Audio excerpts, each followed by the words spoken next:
একটা video viral হয়েছে, আপনারা দেখছেন। হ্যাঁ, ভিডিও ভাইরাল হয়েছে। মায়াপুরে এসেছিল, লাইভ মেম্বার কার্ড বানিয়ে সে রুম পায়নি, আগে থেকে বুকিং করেনি। যদিও মন্দিরের পক্ষ থেকে যে এটা বলেছে বা যার কাছে আবেদন করেছিল যে আমি এসেছি, রুম চাই, রুম দেওয়াটা দরকার ছিল, বা রুম নেই ভালো করে বলতে পারতেন। কিভাবে কি আচরণ হয়েছে, আপনার ভোগে বাধা পড়েছে, ভিডিও বানিয়ে ছেড়ে দিয়েছি। হ্যাঁ, সব ব্যবসা, কেননা ভক্তদের বদনাম আর এ করতে তো লাগে না। আর ওটাকে নিয়ে, আর যেহেতু সবাই ভোগী, আমরা ভোগে বাধা ফেলে আমরা ওটা নিয়ে নাচানাচি করি, বহু লোক নাচানাচি করছে। মায়াপুর ব্যবসা, কিন্তু যাদের শুদ্ধ চেতনা, শুদ্ধ হৃদয়, তারাও অনুভব করে হ্যাঁ মায়াপুর শান্তির জায়গা, সেখানে কোনো ব্যবসার কোনো প্রশ্নই নেই।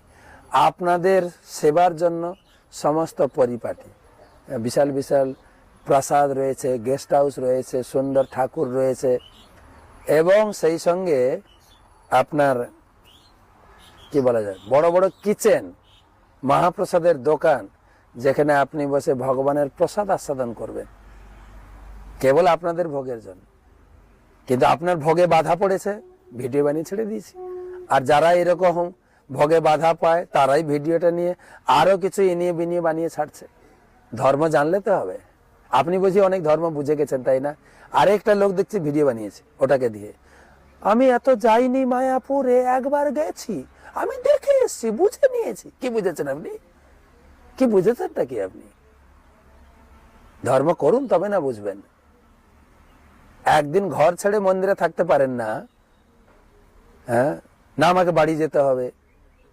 আবার যারা সমস্ত ভাগের গৃহ ত্যাগ করে মন্দিরে রয়েছেন, তাদের নিন্দা বন্ধ করে, কেন আপনার ভিডিওতে ভিউ বাড়বে, কিন্তু যত নিন্দা করবেন, কেন লোকে নিন্দা শুনতে পছন্দ করে। তো মন্দিরে এত কার্যকলাপ হচ্ছে, কিছু ভিডিও বানান না তো, কেন আপনার ভিডিও চলবে না? কিন্তু কেন সবাই ভোগবাদ,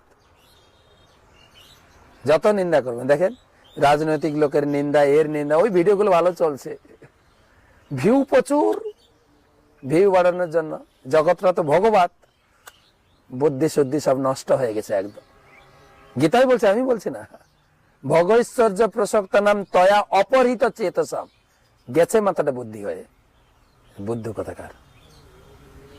আপনি নিয়ম মেনে লাইভ মেম্বার হয়েছেন, নিয়ম মেনে চলুন। 1 মাস আগে, আর আপনি লাইভ মেম্বার হয়েছেন, অবশ্যই মন্দিরের একজন সদস্য। আপনি মন্দিরের একজন সদস্য, তো আপনার কর্তব্য হচ্ছে মন্দিরে এসে দেখভাল করা, মন্দিরকে সম্মান করা। এবং যদি আপনার অভিযোগ ছিল যে আপনার